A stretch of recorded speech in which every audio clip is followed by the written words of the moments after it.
नमो अरिहन्ताणं नमो सिद्धाणं नमो आयर्याणं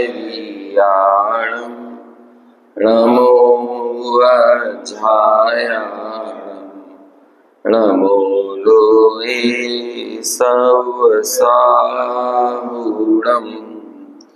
मंगलम भगवान वीरो मंगलम गौतमोगणी मंगलम कुंद कुंदाद्यो जैन धर्मोस्तु मंगलम सर्वमंगल मांगल्यम सर्वकल्याणकारकम प्रधानम सर्वधर्माणां जैनं जयतु शासनं जैनं जयतु शासनं वन्दितु सर्वसिद्धे दोमचलमणोमं गदिं पत्ते वोच्छामि समय पाहुड निर्मो सुध केवली भणिनम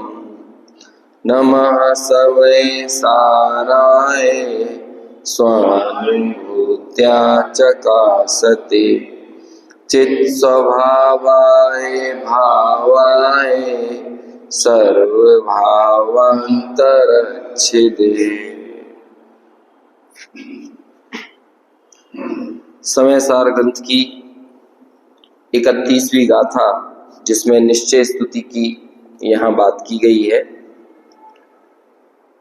व्यवहार स्तुति पर विस्तार से चर्चा करने के बाद और उस व्यवहार स्तुति में ही असद्भूत व्यवहार और सद्भूत व्यवहार दोनों स्तुतियों का स्वरूप समझाने के बाद अब निश्चय स्तुति की चर्चा कर रहे हैं। जहां तक भेद की बात हो वहां तक व्यवहार है, और जहां से अभेद की बात शुरू हो वहां से निश्चय स्तुति शुरू होती है। पहले हमने 29वीं गाथा में ये देखा था, जब ये प्रश्न किया कि शरीर के गुणों से भगवान की जो स्तुति की उसे तो आप व्यवहार स्तुति कर रहे हो, तो फिर वास्तविक स्तुति कैसे है? तो वहां कहा था कि केवली के गुणों से स्तुति करना, शरीर के गुणों से नहीं, केवली के गुणों से। तो केवली के गुणों से हमने स्तुति की तो उनके केवल ज्ञान, केवल दर्शन, इनको देखने लगे। तो कहते हैं क्या ये निश्चय स्तुति हो गई? केवली के गुणों से उनकी स्तुति कर ली तो कहते हैं वो भी निश्चय स्तुति नहीं है। शरीर के गुणों से स्तुति करना वो तो हुआ असद्भूत व्यवहार, और आत्मा के गुणों से स्तुति करना वो हुआ सद्भूत व्यवहार।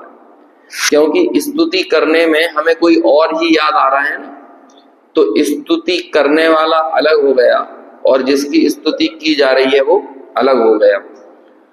वंद्य अलग हो गया और वंदक अलग हो गया। हमने ये उस समय चर्चा की थी कि वास्तविक वंदना तो वो है जहां पर वंद्य वंदक भाव खत्म हो जाए, जब आपको ये ख्याल ही ना रहे कि वंदना करने वाला अलग है और वंद्य अलग है, तभी निश्चय स्तुति होगी। अभेद में स्थापित होना, अभेद की अनुभूति करना, वही निश्चय स्तुति है। तो अब उसी निश्चय स्तुति का स्वरूप यहाँ पर समझा रहे हैं, लेकिन उसे समझाने के लिए एक अलग एंगल तो अलग नहीं है, एंगल तो वास्तव में आत्मानुभूति तक ले जाने का ही है, लेकिन उस माध्यम से एक दोष जो अनादिकाल से हम और आपके जीवन में वर्त रहा है और जिसके कारण ही ये संसार चला आ रहा है, और वो क्या है? ज्ञेय को और ज्ञायक को आपस में मिला देना। यद्यपि आत्मा भी ज्ञेय है, आत्मा ज्ञेय भी है और ज्ञायक भी है, लेकिन उसे बोलते हैं स्वाज्ञेय, है ना। ज्ञान जानने वाला भी आत्मा और जानने में आने वाला भी आत्मा, तो इसलिए वो स्वाज्ञेय कहलाता है। लेकिन यहाँ ज्ञेय ज्ञायक संकर दोष में स्वाज्ञेय को नहीं लिया है, यहाँ पर तो किसे लिया है? परज्ञेय को, है ना, बाह्य पदार्थों को, आत्मा को स्वयं को नहीं लिया है। अब हम कैसे परज्ञेय को आत्मा में मिला देते हैं, सारी चर्चा उसी के इर्द गिर्द घूम रही है। तो हम इस गाथा में 3 चीजें देखेंगे। एक तो गेय गायक संकर दोष का परिहार देखेंगे, एक जितेंद्रिय कौन होते हैं उसे देखेंगे, जितेंद्रिय जिन, और तीसरा निश्चय स्तुति को भी देखेंगे। तो 3 बातें एक ही गाथा में यहाँ पर आ रही हैं। जितेंद्रिय जिन का स्वरूप, गेय गायक संकर दोष का परिहार, और तीसरा कौन हुआ, निश्चय स्तुति। अभी अपनी दीपावली के दिन जब चर्चा हुई थी तो उसमें एक बात निकली थी कि हमारे भगवान जिनको हम मान रहे हैं, पूज रहे हैं, उनके प्रति श्रद्धावंत हैं, तो हमारे भगवान का प्रयोजन क्या है, किस चीज के लिए वो प्रस्तावित है। वो कुछ देने वाले तो है नहीं, जैसा अन्य जगह पर चलता है कि ये हमारा सुधार बिगाड़ करने वाले हैं। ऐसा कुछ हमारे जिनेंद्र भगवान से भी चलता है क्या व्यवहार? तो उनका एक ही काम है प्रेरणा देना। इसके अलावा और हमारे देव का, हमारे तीर्थ स्थलों का, है ना कहीं जिन प्रतिमा का, जिनवाणी का भी, जिनवाणी भी तो एक ही काम कर रही है, मोटिवेट कर रही है, सही दिशा में मोटिवेशन देने का काम कर रही है। गुरु भी, जिन गुरु भी जो होते हैं वो भी यही काम कर रहे हैं, वो भी हमें सही स्थान पर मोटिवेट करने का ही काम कर रहे हैं।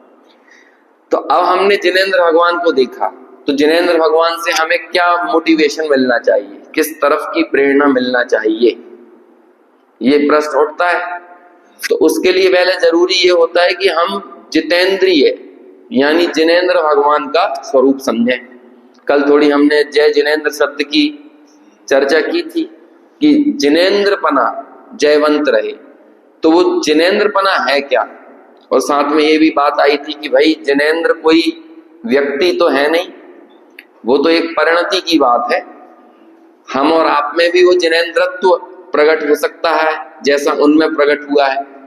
24 तीर्थंकर अकेले जिनेंद्र हो ऐसा भी नहीं है ना, कि तीर्थंकरों के पास ही मोनोपोली हो जिनेंद्र होने की, क्योंकि तीर्थंकरपना तो छूट जाएगा लेकिन जिनेंद्रपना रह जाएगा।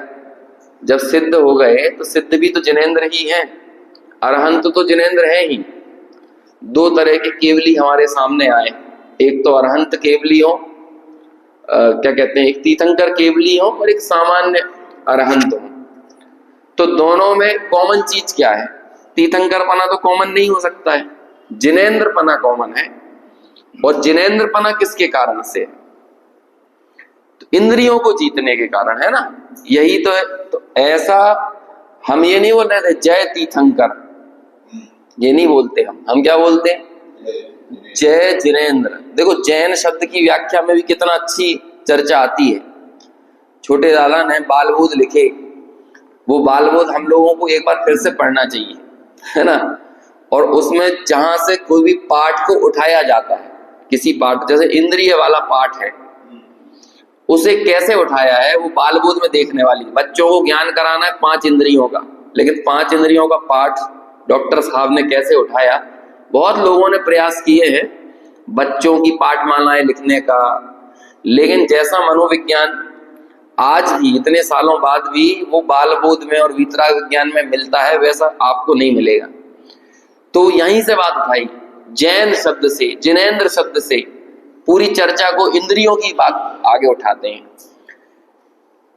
वहीं पर ऐसा प्रसंग आता है बालबोध में ही कि भाई ये जैन मतलब क्या होता है ना। यहां से शुरू होती है बात, जैन कौन होता है? तो कहते हैं जो जिन की आज्ञा माने वो जैन है। तो फिर बात होती है जिन क्यों है वो? तो वो बोलते हैं जो जीतता है वो जिन है। जिन किसे कहते हैं, है ना, एक तो जिन्न होते हैं अब पता नहीं वो जिन्न शब्द भी कहां से आया है। मुझे तो ऐसा लगता है बहुत कालांतर में वो जिनेंद्र भगवान ही कहीं जिन्न हो गए होंगे, है ना, क्योंकि ऐसा एक कोई बहुत पहले पुस्तक लिखी गई, उस व्यक्ति ने ऐसा अध्ययन किया कि मक्का मदीना में भी 323 ईसा पूर्व तक ऐसा पूरा वाकायदा उसने उल्लेख, और इंडियन आदमी नहीं लिखी वो किताब, वो विदेश का ही व्यक्ति है, अच्छा इतिहासकार है। उसने कहा है कि यहाँ पर बहुत ही पुख्ता रूप से मक्का मदीना में जैनों के ही अवशेष मिलते हैं। और अन्य भी कई जगहों पर बात उठी, इंडोनेशिया वगैरह में तो फेमस ही है ना, बहुत सारे आज भी वहां पर देखते हैं। वहां पर पूरी इंडोनेशिया में तो समावसरण की रचना है ना, आप पूरा का पूरा समावसरण का आर्किटेक्ट उठा लो, हाँ वो इतने बड़े पैमाने पर सोचो नंदीश्वर की रचना हुई थी। तो आज भी आप वहां जाकर देखोगे वो कौन सी जगह है तो वो आपको मिल जाएगा। तो ऐसे ही जिन शब्द भी मुझे ऐसा ही लगता है, ये जो जिन्न आ गए ना, जिन्न की पूजन होती है, जिन्नों की, हाँ, लेकिन जिन शब्द की व्याख्या करी जाए तो क्या होगी जिन की व्याख्या? तो वो देखो छोटे दादा ने जो पूरा मनोविज्ञान खड़ा किया, तो कहां से खड़ा किया कि जीते सो जिन, जीतने वाला जिन है। तो अब सवाल उठता है, यदि किसी को जीता जा रहा है, हमने बोला कि हम जीत गए, तो फिर अगला प्रश्न हमारा क्या उठेगा? कौन को जीत गए, किस पर जीत गए? जिसे जिससे जीता गया है वो क्या है? तो फिर सवाल उठा अगला मन में, हमने जीत लिया, तो फिर उन्होंने बोली खुद को जीत लिया। अरे खुद को जीत लिया, खुद क्या होता है? खुद को कोई नहीं जीतता है। कोई चीज ऐसी रही होगी जो मेरे लिए बाधक थी, मेरे को अनादिकाल से परास्त कर रही थी। ऐसी चर्चा चलती है। इष्टोपदेश में भी एक मेरे हिसाब से 30वां या 32वें नंबर का श्लोक है इष्टोपदेश ग्रंथ में, पूज्यपाद स्वामी का। तो वहां पर ऐसा प्रश्न उठा कि देखो, कर्म अपनी संतानों को बढ़ाना चाहता है और ज्ञान अपनी संतान को बढ़ाना चाहता है। जिसका प्रभाव बढ़ेगा वो अपनी संतान को बढ़ाएगा।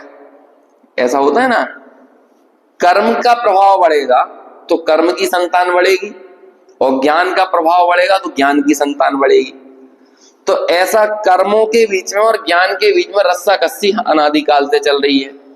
लेकिन जब हम देखते हैं कि सामने वाले की संतानें ज्यादा हो गई, मतलब वो बहुत पावरफुल हो गया, तो हमने अपने आप को कमजोर महसूस करना चालू कर दिया।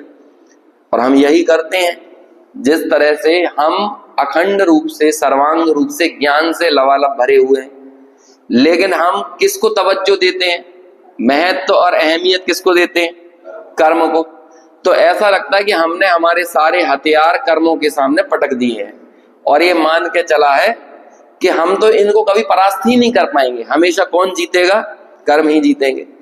तो कहते हैं कि जो पावर में आता है वो अपने प्रभाव को ही बढ़ाता है, और कर्म ये काम हमेशा करेंगे। क्या करेंगे कि जब जब हमारे को द्रव्य कर्म का उदय होगा तो उसी काल में कर्म क्या करेगा? और द्रव्य कर्मों का संचय करना चाहेगा। तो द्रव्य कर्म क्या करेगा? हमारा परिणमन कैसा कराना चाहेगा? मोह राग द्वेष रूप, क्योंकि द्रव्य कर्म से भाव कर्म जुड़े और भाव कर्म से फिर द्रव्य कर्म का बंध हुआ। तो इसे बोलते हैं कर्म से कर्म की संतान का बढ़ना। लेकिन कहते हैं कि जब वो द्रव्य कर्म अपनी सेनाओं को लेकर आए, जब चीन का युद्ध हुआ था चीन के साथ 1965 में, जिसके बाद वो ऐ मेरे वतन के लोगों लिखा था ना लता मंगेशकर ने, तो 120 या 180 सैनिक थे अपने, और उनके थे 3000 चाहे चीनियों के, है ना। लेकिन अब वो क्या करें, अभी इन लोगों को मालूम था भैया वो 3000 से प्लस है, और हम सब मिला के गिन लो तो 120 या 180 ऐसे कुछ उतने से लोग हैं कि हाँ, और वो लोग ऊपर थे और ये लोग क्या थे?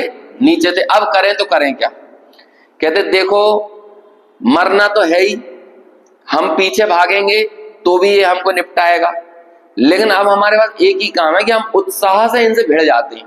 और कमाल की बात है ये 120 180 ने उनके कईयों को निपटा दिया। भले अब उनकी संख्या इतनी ज्यादा थी तो बाद में परास्त हो गए, लेकिन अंदर से हौसला तो कौन ने पैदा किया? इन्होंने ही पैदा किया ना। वो सब मर गए, 120 180 जितने थे सब मर गए, लेकिन उन्होंने भी कम से कम 1,500 2 हजार लोगों को वहां पे निपटाया, और उन्हें एक लाइन से पहले रोक लिया। नहीं तो वो तो अंदर घुसते घुसते को ले लद्दाख को सबको अपने कब्जे में कर लेते, लेकिन लड़ते रहे तो कहीं ना कहीं तो रोक दिया ना। तो अंदर के हौसले में बड़ी ताकत होती है, भावना की बहुत ताकत होती है, जिससे अपनी भाषा में बोलते हैं भावना। तो ऐसे ही कहते हैं कर्म तो अनंत है, अनंत पुद्गल परमाणुओं का एक साथ परिणमन चल रहा है, कई प्रकार का उदय चल रहा है, विविध प्रकार का उदय, और एक अकेला ज्ञायक। कहते हैं तुम एक अकेला क्यों मान रहे हो उसको? एक ज्ञायक की सामर्थ्य को तुम इतना अंडर एस्टिमेट क्यों कर रहे हो? अभी क्या करना पड़ेगा? यदि तुमने इनके सामने हथियार डाल दिए तो ये तो अपने प्रभाव को बढ़ाएगा, अपनी संतान को बढ़ाएगा। इनके सामने तो तुम्हें टिकना पड़ेगा और अपनी ताकत तो दिखाना पड़ेगा, ताकि इनका प्रभाव कहीं ना कहीं रोको। सम्यक दृष्टि अपनी प्रथम भूमिका में जब भेद विज्ञान के बल पर खड़ा होता है तो वो क्या करता है? कर्म के उदय के बीच में कर्म के प्रभाव को एकदम निस्तेज कर देता है, अप्रभावी कर देता है। अब कर्म का उदय बना हुआ है, हो सकता है एक मिथ्या दृष्टि को भी वैसा ही कैंसर हो जाए और एक सम्यक दृष्टि को भी वैसा ही कैंसर हो, लेकिन देखो बाहर से देखने पे दोनों का कर्म का प्रभाव एक जैसा दिख रहा है, लेकिन फिर भी सम्यक दृष्टि ने कर्म के प्रभाव को एकदम निस्तेज कर दिया है और मिथ्या दृष्टि के कर्म का प्रभाव अपनी संतानों को बढ़ाया जा रहा है। अब हो क्या रहा है? जैसे पंडित जी ने रचना लिखी ना, व्याकुल होना तो कोई दुख से बचने का उपाय नहीं, होगा भारी पाप बंद ही। क्या होगा? यदि कर्म का उदय प्रबल हुआ और हम उसमें व्याकुल हुए तो क्या होगा?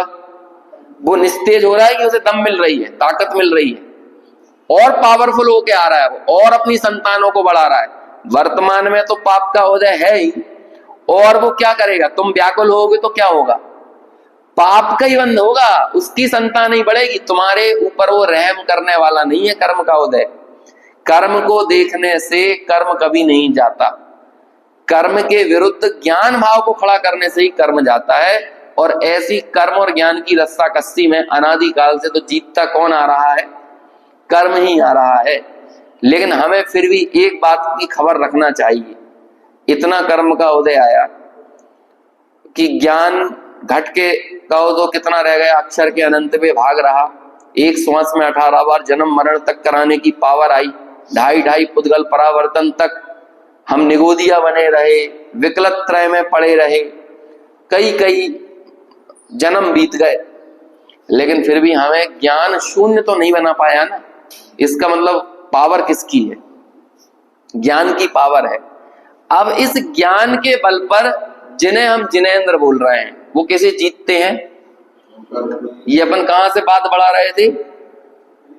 वो बालबोध की उस बालबोध पाठमाला के उस जैन शब्द की व्याख्या से कहां पहुंच रहे हैं।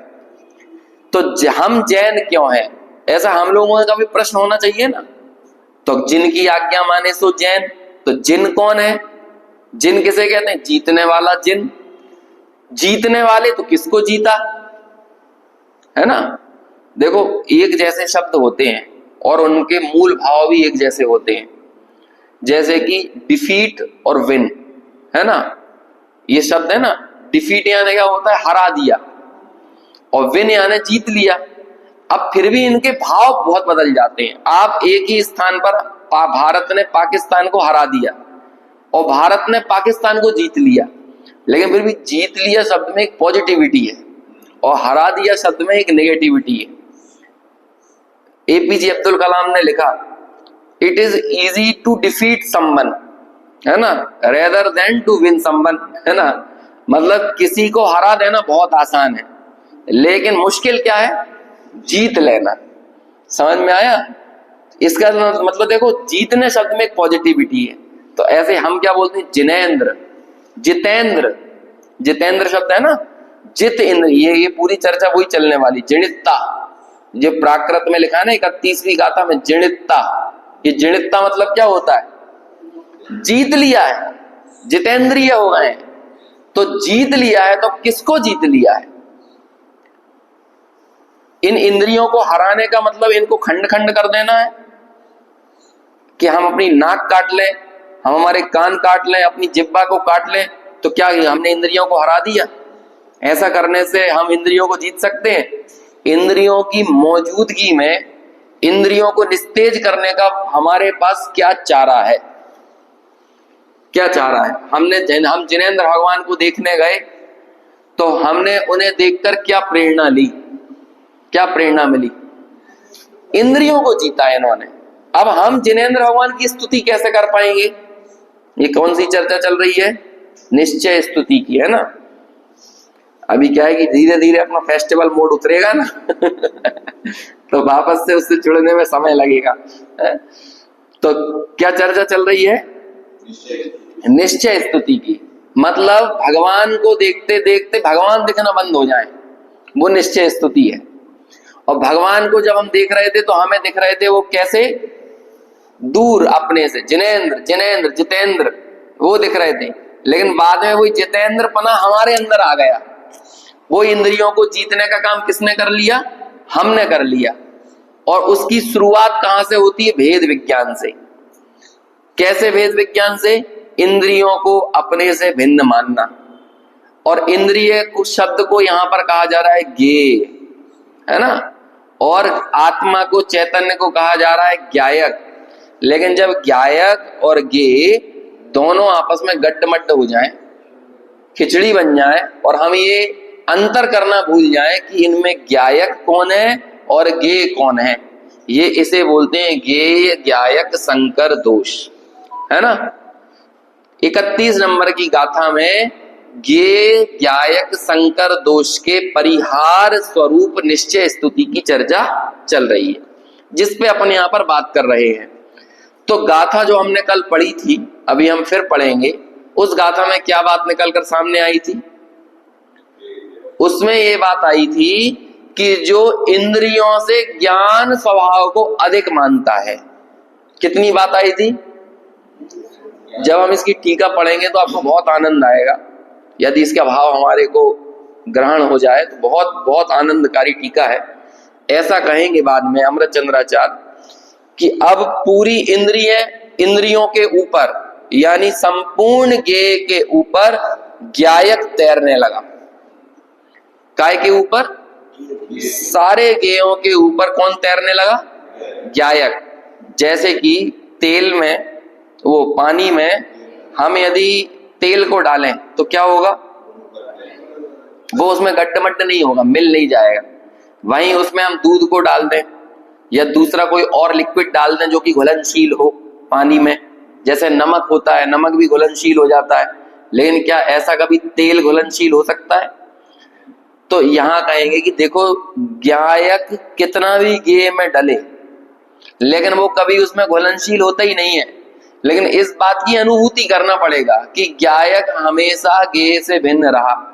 वो ज्ञायक की और ज्ञेय की अति निकटता के कारण हमें एक भ्रम तो होता है कि दोनों एक हो गए, दोनों एक हो गए। ये है मोक्ष मार्ग, ये है जिनेंद्र भगवान मिलने का वास्तविक प्रयोजन। पूरे देश में अनेक लोगों को जिनेंद्र भगवान मिल गए हैं, है ना। महावीर को पाकर भी ये जग महावीर से अनजान रह गया, है ना। जो कविता आती है युगल जी की, ऐसे ही जिनेंद्र भगवान को पाकर भी ये जग जिनेंद्र भगवान से अनजान रह गया। कैसे अनजान रह गया? कि जिनेंद्र को देख के खुद जिनेंद्र बनने की तो भावना ही नहीं पैदा हुई, उसका अंश अपने अंदर डेवलप नहीं हो पाया। और अंश का डेवलप होना क्या है? बस भगवान को देख के अपने को ये लग जाना कि मुझे कैसा होना है। भगवान कहाँ है? भगवान पूरे लोकालोक के ज्ञायक है। सकल ज्ञेय ज्ञायक तदपि निजानंद रसलीन। और इससे उनका आनंद ही ऊपर तैर रहा है। उनका ज्ञान पूरे लोकालोक को जानने के बाद भी ज्ञान अलग है, भिन्न ही है। और हमारे और आपके ज्ञान तो है अंश मात्र, उनके सामने तो अंश जैसे ही है ना। लेकिन वो ज्ञान कैसा परिणमित हो रहा है? ऐसा लगता है कि ज्ञेय ही बन गया हो। ज्ञेय में और ज्ञान में कोई अंतर ही हमने नहीं छोड़ा। अब यहाँ पर संकर, यानी समझ गए क्या होता है संकर? शकर वाला संकर नहीं है ये सरस वाला, सरस लिखते हैं ना, सरस वाला संकर है। एक एक शब्द से पूरा अर्थ बदल जाता है ना। जैसे स्वापी, स्वापी, एक स्वा, एक शकर वाला लगा दोगे और सरस वाला स्वापी करोगे ना तो अंतर हो जाएगा।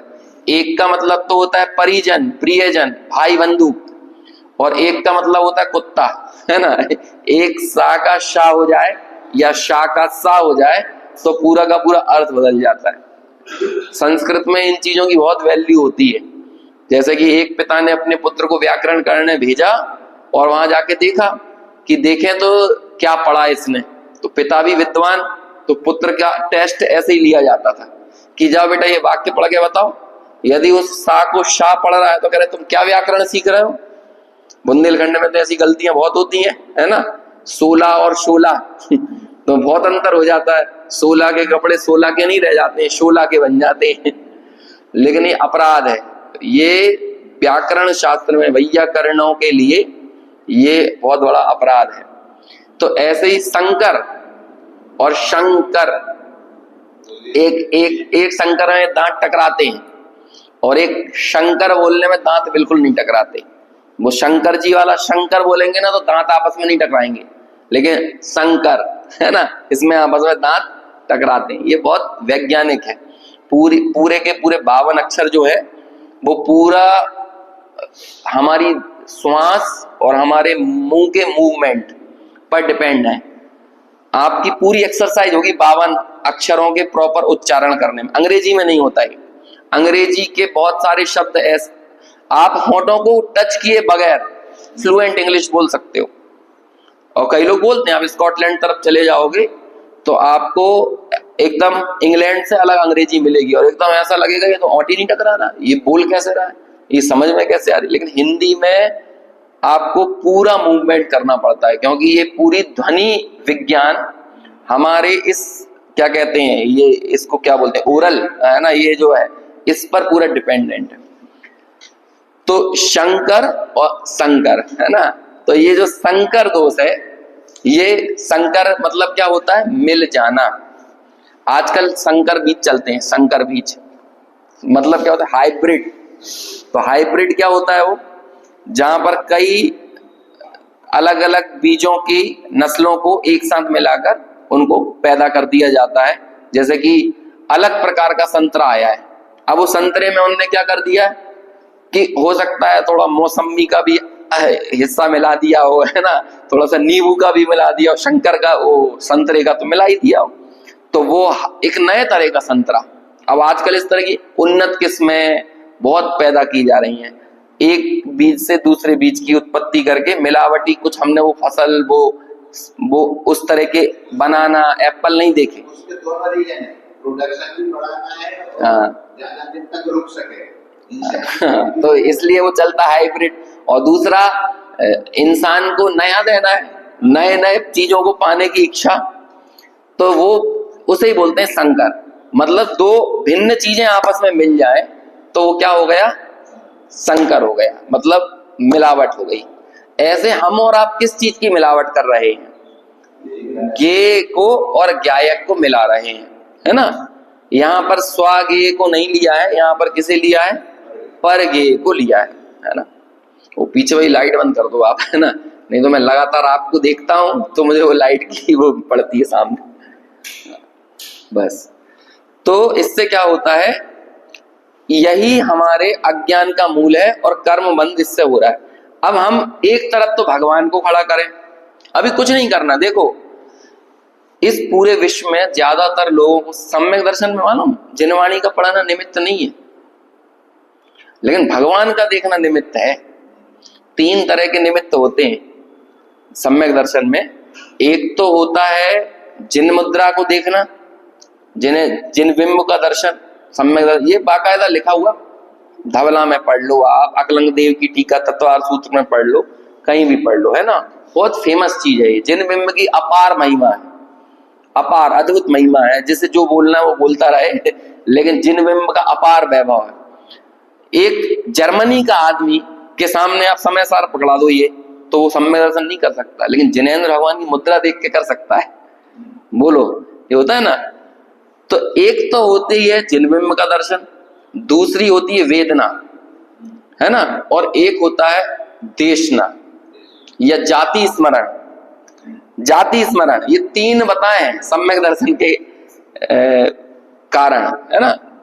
जाति स्मरण में भी क्या हुआ, पूर्व की कोई देशना या पूर्व का कुछ ऐसा अपना संस्कार था वो स्मरण में आ जाए, तो वो उससे हो गया। और एक जिनबिंब के दर्शन से। अब जिनेंद्र भगवान की मुद्रा आपके सामने है, जिनेंद्र भगवान या तो केवल ज्ञान में बैठे हुए भगवान दिख गए, या केवल ज्ञान के भगवान नहीं भी दिखे तो जिन मुद्रा दिखी। जैसे हमने डिकोड करने की कोशिश की थी व्यवहार स्तुति के प्रकरण में कि जिन बिंब को डिकोड करो, उनकी एक एक आंखों को, उनके मुखमंडल को। और कल भी हम जो एक वाक्य पढ़ रहे थे ना, ये पिछले ये श्लोक जो आया था, नित्यम अविकार सुस्थित सर्वांगम, ये भगवान की मुद्रा का ही वर्णन हो रहा है। कैसी है वो? उसमें कोई विकार नहीं दिख रहा है, सर्वांग निर्विकार, सर्वांग निर्विकार ऐसी है ना। तो उनकी उस निर्वांग स्वरूप को, मुद्रा को देखकर हमें उनकी वीतरागता दिखी, उनके आंतरिक गुण दिखे।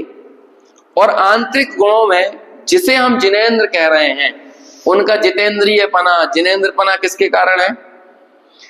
इंद्रियों को जीतने के कारण, इंद्रियों को, ज्ञेयों को ज्ञान में ना मिलाने के कारण। अच्छा, आदि सिद्ध भगवान को तो मत लो, अरहंत भगवान को लो। अरहंत भगवान के भी हमें आंख, नाक, कान, मुंह सब दिख रहे हैं कि नहीं? लेकिन आंख, नाक, कान, मुंह में कितने वो गड्ढमड्ढ हो रहे हैं, उनका ज्ञान कितना एक में एक हो रहा है? एकदम नहीं है, भिन्न है। तो अब हम ऐसे भगवान की मुद्रा को देखते हैं, तो अब हमें क्या करना चाहिए? कि उनकी नाक पे मुग्ध हो जाए, कि उनके होठों पर मुग्ध हो जाए, उनकी स्माइल है, उनके हाथों पर मुग्ध हो जाए, कि उनकी सौम्य छवि के ऊपर मुग्ध हो जाए। किस पर हम मुग्ध हों? उस पर मुग्ध हो जिस पे वो खुद मुग्ध है। है? हाँ, ये सब। अब देखो, गे के 3 अर्थ किए जाएंगे यहाँ पे टीका में। पहले इतनी बात समझ में आई, गे, ज्ञायक, संकर। संकर मतलब ज्ञायक और गे की हमने मिलावट कर दी, ये है अज्ञान। और ज्ञायक जब अलग दिख जाए और गे अलग दिख जाए, बहुत सूक्ष्म टीका है ये, बहुत गाथा भी बहुत सूक्ष्म, बहुत गहरी है। मतलब क्या कहें कि हम लोगों के साथ क्या होता है, हम जब भेद विज्ञान में थोड़ा आगे बढ़ते हैं ना, तो हम भावेंद्रिय में अटक जाते हैं। लेकिन भावेंद्रिय से भी कैसे निकलना ये बताएंगे। जैसे हम कहेंगे ना कि यहां से नाक से ज्ञान नहीं हो रहा है, तो हम क्या समझेंगे? ये निर्वृत्ति और उपकरण से ज्ञान नहीं हो रहा है। लेकिन हम क्या समझेंगे? अंदर जो क्षयोपशम और लब्धि रूप भावेंद्रिय पड़ी है ना, उससे ज्ञान हो रहा है। द्रव्येंद्रिय और भावेंद्रिय को जानते हैं किसे कहते हैं? पहले द्रव्येंद्रिय कहते हैं निर्वृत्ति और उपकरण।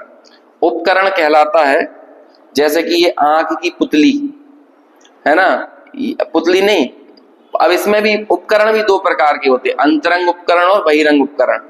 जैसे कि ये जो दिख रही है, ये भौएं दिख रही हैं, ये ऊपर दिख रही है, ये जो ऊपर की पलक वगैरह दिख रही है, ये बहिरंग उपकरण है। और अंदर का गोलक वगैरह है, उसमें जो काला काला दिख रहा है, ये क्या है? अंतरंग उपकरण, ये उपकरण है। ये भी क्या हुई? उपकरण क्या होता है? टूल, टूल बोलते हैं अंग्रेजी में उपकरण को। ये क्या हो गया? द्रव्येंद्रिय। और एक निर्वृत्ति, मतलब ये गोलक यही है, वो ये क्या हो गया? उसकी निर्वृत्ति मतलब निर्माण, अंदर उसी स्थान पर निर्माण होना। ये क्या हो गया? ऐसा होता है क्या कि कभी ये आंख हमारे घुटनों की जगह पे आ जाए? ऐसा होगा? हाँ, थोड़ा बहुत डिसबैलेंस हो सकता है कि आजकल कोई की आंख यहाँ आ गई। आजकल ऐसे ऐसे बच्चे पैदा होने लगे, छठवें काल के लक्षण दिखने लगे हैं, है ना। लेकिन कभी ऐसा नहीं होगा कि ये आंख निकल कर यहाँ लग गई हो। कभी कोई बच्चा ऐसा पैदा होता है यहाँ पे आंख आ गई हो, पीठ पे आंख आ गई हो, है ना, ऐसा नहीं लगेगा ना। तो निर्वृत्ति और उपकरण अपने एक नियत स्थान पर जो हो रही है वो क्या कहलाती है? द्रव्येंद्रिय। लेकिन ये उपकरण और निवृत्ति काम कैसे करती है? जैसे व्यक्ति मर गया, अब वो मर जाने पे निर्वृत्ति और उपकरण वहीं का वहीं है, आंख का गोलक भी वहीं है, पुतली उतली सब वहीं पे, लेकिन अब देख नहीं पा रहा वो। क्यों नहीं देख पा रहा? भावेंद्रिय नहीं है। भावेंद्रिय बोलते हैं लब्धि और उपयोग को। लब्धि मतलब उस जगह से ही तत्संबंधी जानने की सामर्थ्य होना, और वो जानने में कब आएगा? जब उपयोग होना। इसे बोलते हैं लब्धि और उपयोग। अब हम क्या करेंगे? जब हम बोलेंगे कि आंखों से मैं नहीं जानता हूं, तब हम ज्ञान को पकड़ने की कोशिश करेंगे। और पहली भूमिका में ऐसा होता भी है कि हम ज्ञान को पकड़ेंगे तो हम भावेंद्रिय को पकड़ लेंगे। तो अब हम क्या करेंगे? हाँ, मैं तो, मेरे आत्मा पकड़ में आ गया। आत्मा नहीं आया पकड़ में, अभी भावेंद्रिय पकड़ में आई है। और भाव इंद्रिय भी ज्ञेय है। यदि हम भाव इंद्रिय और आत्मा को एक में एक मानने लगे तो ये भी ज्ञेय ज्ञायक संकर दोष है।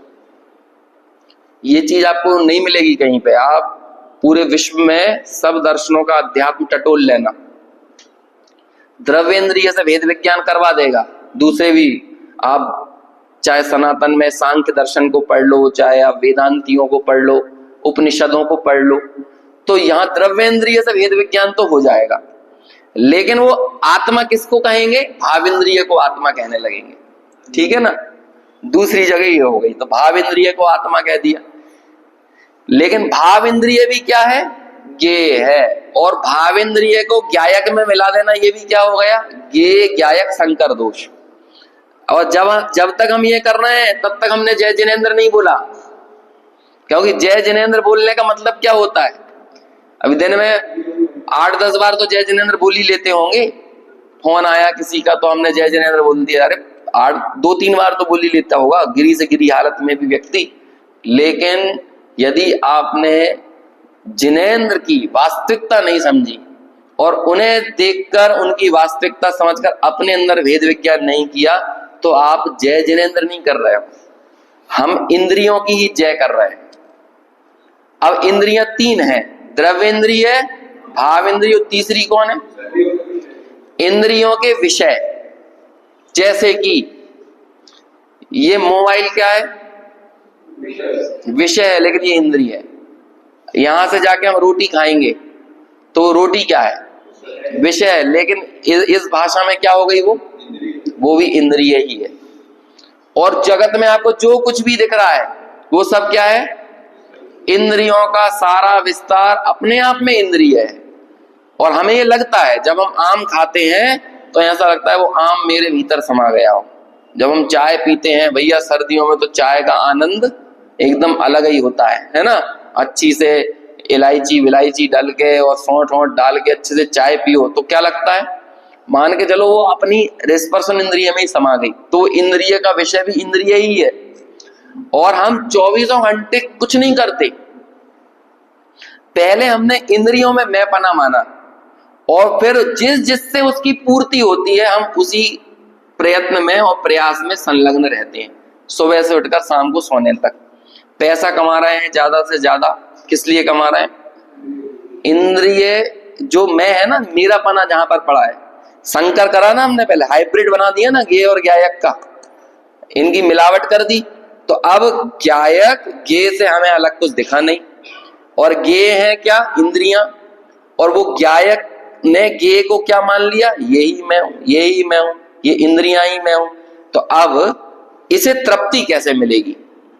तो इसे तृप्ति अच्छा खाने से, अच्छा कूलर पंखा एसी से, है ना। बहुत सारी चीजें फिर मानसिक भी होती हैं, मेंटल। मन भी इंद्रिय ही है, मन को इंद्रिय से अलग नहीं किया। तो मन के विषय भी क्या हो गए?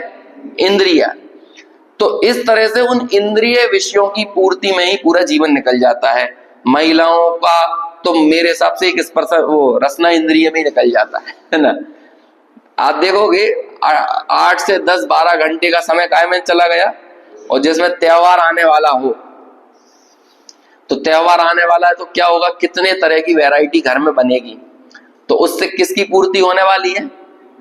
इस इंद्रिय की होने वाली है। एक परमात्मा प्रकाश की वचनिका में ऐसा लिखा, सबसे पावरफुल इंद्रिय किसको कहा? रसना इंद्रिय को। सबसे व्यापक इंद्रिय है स्पर्शन, लेकिन सबसे पावरफुल इंद्रिय कौन सी है? रसना इंद्रिय। और आप देख लेना, ये व्यक्ति की भ्रष्टता का सबसे बड़ा कारण यदि कुछ होता है तो क्या होता है? आज ये देखो कितने होटल रेस्टोरेंट आप देखो जगह जगह खुलते जा रहे हैं। सबसे ज्यादा दुकानें आपको मिलेंगी तो क्या मिलेंगी? रसना इंद्रिय की पूर्ति करने वाली। कुछ ना कुछ आपको उसी तरह की चीजें मिलेंगी, होटल रेस्टोरेंट आइसक्रीम, है ना। और ये क्या बार बार खुलते रहते हैं, बियर बार और किराने विराने की दुकानें, ये भी सब क्या है? वही है ना, रसना इंद्रिय। सबसे ज्यादा वो मिलेगा। जैसे कपड़े की दुकानें 3 होंगी तो खाने पीने से रिलेटेड दुकानें 10 होंगी, और उसी का सबसे ज्यादा विस्तार चल रहा। तो वहां पर कहा परमात्मा प्रकाश में, अब मुझे वो गाथा शुरुआत में ही है उसी की वचनिका में, मैंने तो बहुत पहले पढ़ा था, तो वहां पर रसना इंद्रिय सबसे पावरफुल है। और मूल में भी कई जगह पर आचार्यों ने लिखा होगा, तभी वो बात वचनिका में आई। वचनिकाकार अपने मन से कुछ नहीं लिखते, उनके अध्ययन में जो कुछ आता है ना वही लिखते हैं। तो हमारा फिर पूरा का पूरा कार्य किस चीज में संलग्न हो जाता है? उसी इंद्रिय के विस्तार में लग जाता है। अब देखो, अब हम बोल रहे हैं जय जिनेंद्र, हम आपके घर में आए, इनवाइटेड थे हम दीपावली पे, और हमने सबसे आगे आपके घर के 10 सदस्य और हम भी 4-5 सदस्य लेके आए, और हम 4-5 लोगों ने 10 लोगों से जय जिनेंद्र की, अब अनुपात लगा लो 5x10 है ना। अब प्रत्येक व्यक्ति एक एक से कर रहा है, तो इसके कितने कॉम्बिनेशन बन जाएंगे? तकरीबन 150 बार तो सबने जय जिनेंद्र कर लिया ना। लेकिन वास्तव में बताओ, सब जय गाय की कर रहा है। जय मतलब समझ गए आप? जयवंत रहे, आनंदित रहे, मंगलकारी रहे, ये ही चलता रहे, ये ही हिलोरें हमारे दिलो दिमाग में उठती रहे। कौन सी चीज की उठेंगी? अब हमने सबसे जय जिनेंद्र किया गेट पे घुसते से ही, और गेट पे ही हमने जिनेंद्र भगवान को वहीं पटक दिया। हमने बोल दिया बस अंदर अब जय जिनेंद्र नहीं, याद भी ना आ जाए जिनेंद्र भगवान। अब तो जो आपने बनाया है, खिला रहे हो, फिर जो हमारी बातें चल रही हैं, फिर कितना कमाया, कितना बनाया है ना, कहां पर इन्वेस्ट किया, कैसा इसकी प्रोसेस, इसकी रेसिपी क्या है, सारी बातें किसकी चल रही हैं? द्रवेंद्रिय, भावेंद्रिय और प्रायः द्रवेंद्रिय भावेंद्रिय तो इतनी क्या कहें उसी में मिल गई हैं कि वो हमें कुछ अलग नहीं दिखती हैं। लेकिन प्रायः इंद्रिय के विषय सबसे ज्यादा बातें चल रही हैं, और वो उसी का परस्पर में आचार्यत्व तो हो रहा है। हमने एक गाथा पढ़ी थी, चौथे नंबर की गाथा, इसी में समय सार में चौथी गाथा 31वीं गाथा का सरल वर्जन है, और 31वीं गाथा चौथी गाथा का टेक्निकल वर्जन है।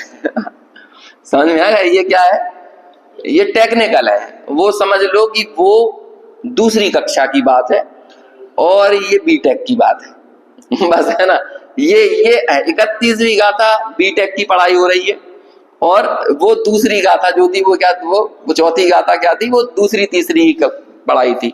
दूसरी तीसरी में जैसे ऊपर बता देते हैं ना चीजें, जोड़ना घटाना सामान्य, और फिर उसी को टेक्निकली तौर पे बताएंगे, अंक विज्ञान का और ज्यादा हम विशेषता समझेंगे। कोडिंग करने लगते हैं। आज ये कंप्यूटर में कोडिंग होते हैं, वो कोडिंग क्या है? विदाउट नंबर कोडिंग होती है क्या? नंबर्स ही है ना, नंबर्स का ही कुछ स्पेशल अरेंजमेंट, नंबर्स से आप कितना कुछ नया निकाल सकते हो, वही कोडिंग। ये जो कंप्यूटर के सब चीजें दिखती है ना, जितने सॉफ्टवेयर बन रहे हैं नए नए, ये सब कोडिंग का कमाल हो रहा है, सब कुछ कोडिंग पर डिपेंडेंट है। तो बस ये कोडिंग है। चौथी गाथा ने तो सामान्य रूप से क्या बता दिया था? हमने आज तक अनादिकाल से सुना, परिचय किया और अनुभव किया, काय का? काम, भोग और बंध।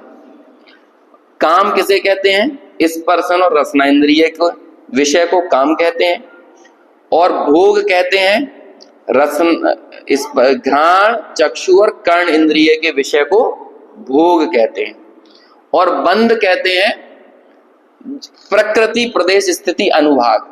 और प्रकृति प्रदेश स्थिति अनुभाग, इस बंध से ही ये सारी इंद्रियां दिख रही हैं और इंद्रियों का ज्ञान प्रकट हो रहा है, इंद्रियों के माध्यम से ज्ञान प्रकट हो रहा है। ये सब बंध से ही हो रहा है ना। ये तो उसका सरल वर्जन था। परस, और वहां पर टीका में हमने एक चीज पढ़ी थी, परस्पर आचार्यत्व तो करता है। आचार्यत्व यानी क्या होगा? समझा रहा है, समझ रहा है, बातें कर रहा है, बोल रहा है, एक दूसरे से सीख रहा है, सिखा रहा है, ये आचार्यत्व हो गया। ऐसे ही अब हम देखो, हमने गेट पे बाहर बोल दिया जय जिनेंद्र, और अंदर आचार्यत्व काय का चल रहा है? काय का आचार्यत्व चल रहा है भाई? 20 लाख रुपए है मेरे पास, कहाँ लगा दूं? तो ये आचार्यत्व क्या हो रहा है? किस चीज का आचार्यत्व है? और ये बहुत अच्छे समोसे बनाए, बहुत अच्छी कचौड़ी बनाई, बहुत अच्छी फलानी डिश बनाई, ये कैसे बनेगा? तो अब ये आचार्यत्व काय का चल रहा है? समझे? मेरे बाल पक रहे हैं, मेरे घुटनों में दर्द है, तो अब फिर सामने वाला समझाएगा, ये आचार्यत्व काय का चल रहा है? ये बाल को सही करना, चेहरे पे झुर्रियां आ रही हैं, दाग आ गए हैं, इनको सही कैसे करूं? ये आचार्यत्व काय का चल रहा है? ये आचार्य तो हो क्यों रहा है? अब बोलो जयवंत क्या रहे? बोल दिया जय जिनेंद्र, लेकिन जयवंत क्या रहे? ये जयवंत रहे। हमारा दिल क्या बोलता है, हमारी मान्यता, हमारा गहराई में छुपा हुआ अभिप्राय क्या बोलता है? अभिप्राय तो यही बोल रहा है तुम्हारे जीवन में, हमारे जीवन में परस्पर एक दूसरे के जीवन में साता बनी रहे, पुण्य का उदय बना रहे, समझ में, अनुकूलताएं बनी रहे।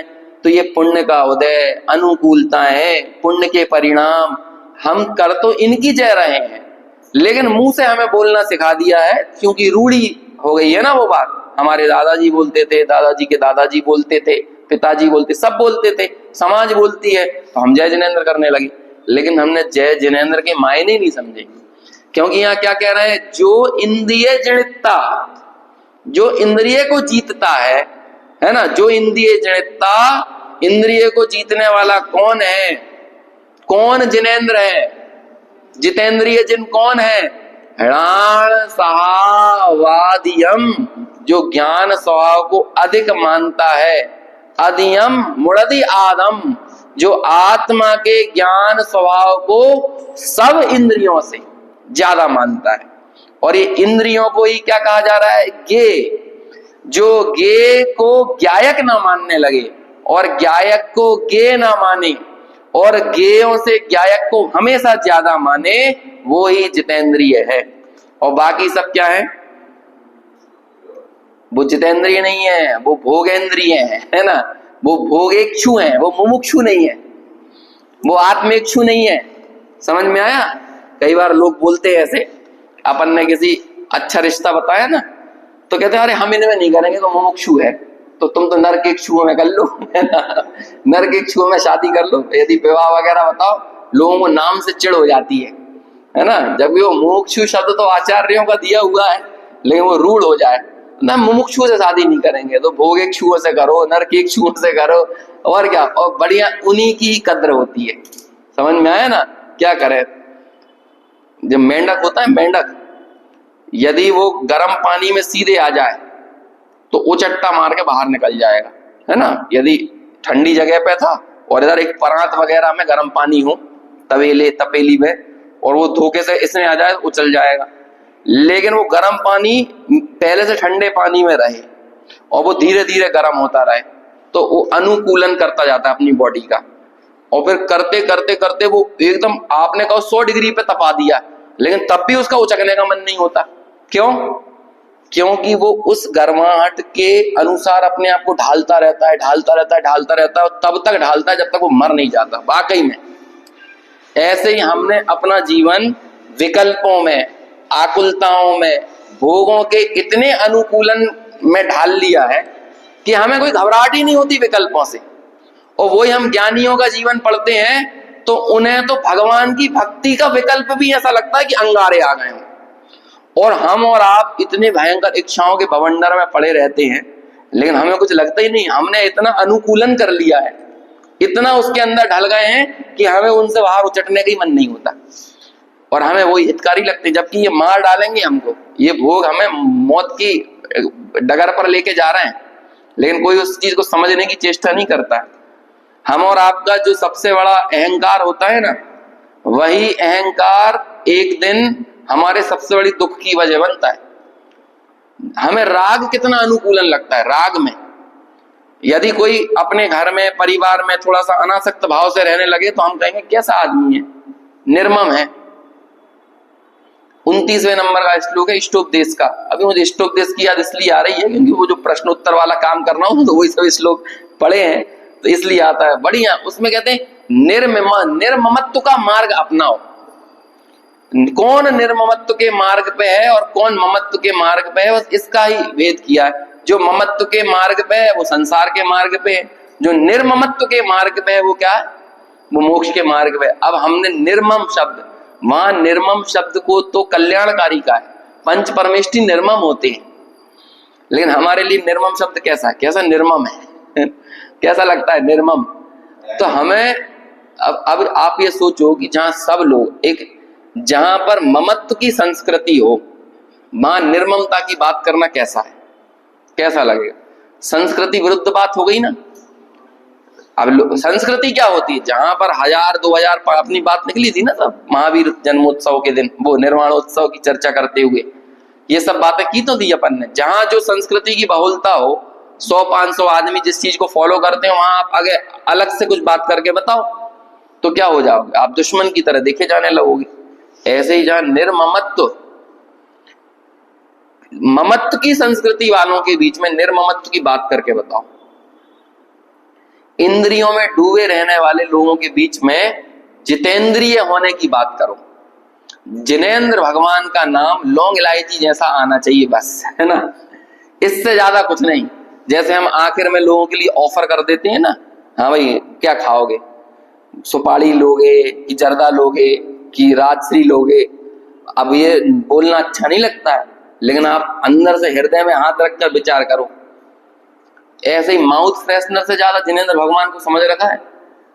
जय जिनेंद्र का मतलब क्या होता है समझे ही नहीं है। जय जिनेंद्र, अभिवादन में पूरा संस्कार दिख जाता है। व्यक्ति जो समाज, जो संस्कृति जिस अभिवादन को चुनती है ना, उसमें उसका पूरा का पूरा जीवन दिख जाता है।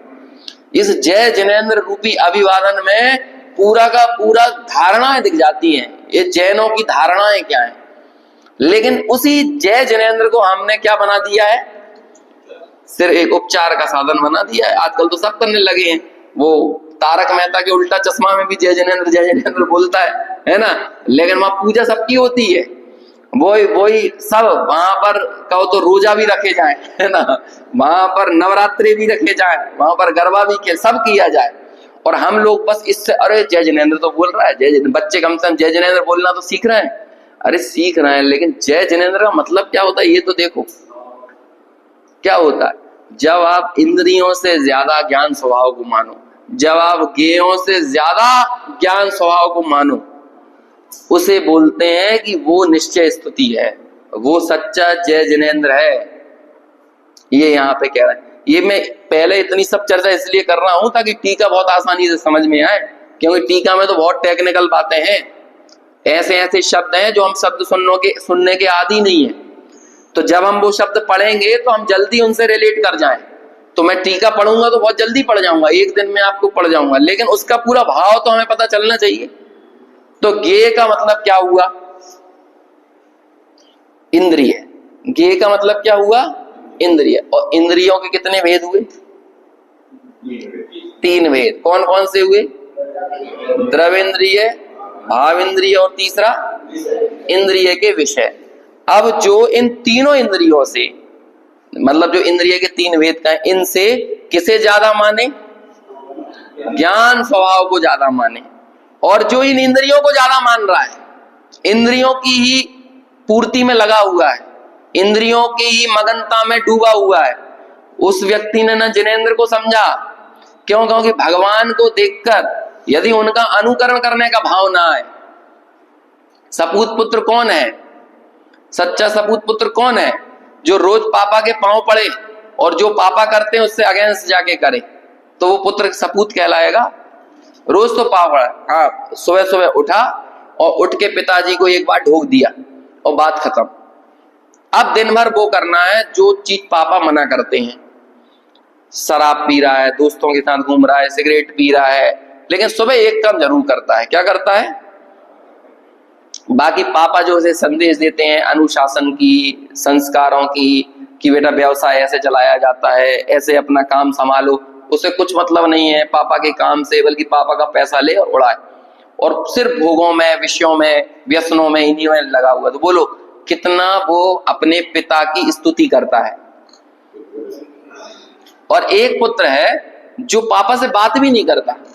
पहले के समय में ऐसा ही होता था पिता पुत्र का संबंध, कि हो सकता है कि पिताजी यदि उस कमरे से आ रहे हैं ना, तो पुत्र इस कमरे से बाहर निकल जाए, आपस में दोनों की आंखें ही ना मिले, लेकिन इनडायरेक्टली, बिना कहे ही, नॉन वर्बल कम्युनिकेशन उनके बीच में ऐसा है कि यदि पिताजी से 10 दिन भी ना मिले, लेकिन कोई भी काम करे तो पहले ये सोचे, अरे ये पिताजी को कैसा लगेगा, पहले ये सोचे। तो वो पुत्र जो पिताजी से परस्पर में साक्षात्कार भी नहीं कर रहा है, 24-24 घंटे क्या, 24-24 दिन तक ना मिले, लेकिन उसके दिमाग में हमेशा हर कार्य में क्या दिखता है कि ये पिताजी की परंपरा का काम तो नहीं है, ये पिताजी की रीति नीति का काम तो नहीं है। उसे उसके दिमाग में पिताजी बैठे हुए हैं और बस उनके अनुसार चल रहा है। तो वो लोग कौन पितृभक्त है? ढोक देने वाला या मिलने ही वाला नहीं है। पिताजी इधर से आए तो इधर से चला जाने वाला कौन पितृभक्त है? जो अनुचरण करता है वही है ना। ऐसे ही एक व्यक्ति भले जय जिनेंद्र नहीं बोल रहा, लेकिन जहां भी वो भोगों में घुसे तो उसे लगे ये जिनेंद्र की परंपरा तो नहीं है, ये जिनेंद्र की रीति नीति तो नहीं है, मैं कैसे इनको इतनी तवज्जो दे सकता हूं?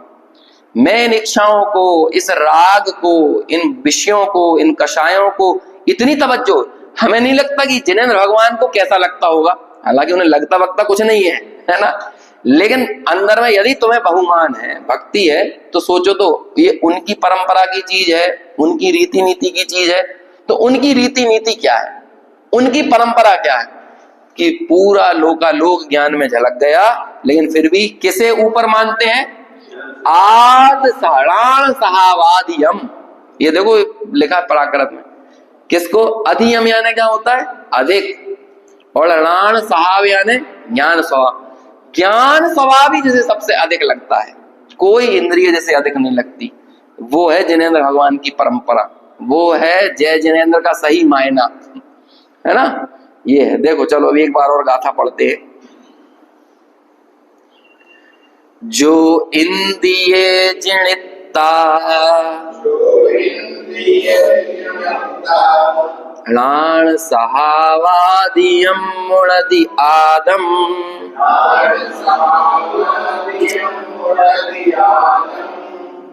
तम खलु जितिंद्रियम ते भणन्ति जेनिच्छिदा साहु।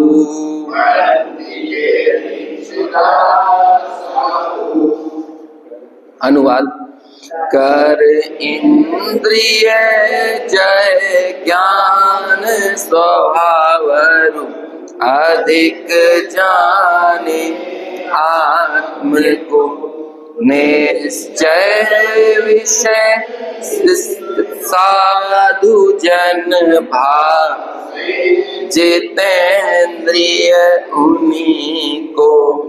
चलिए अब इसकी टीका की चर्चा अपन कल करेंगे, और आप लोग एक बार पढ़िए इसे, है ना। यदि जिनने पढ़ लिया वो फिर से पढ़िए, है ना, फिर से पढ़िए। हर बार पढ़ने में आपको मजा ही मजा आने वाला है, ये तो ऐसी चीज है। और फिर इसके भाव पर टीका पर अपन कल चर्चा।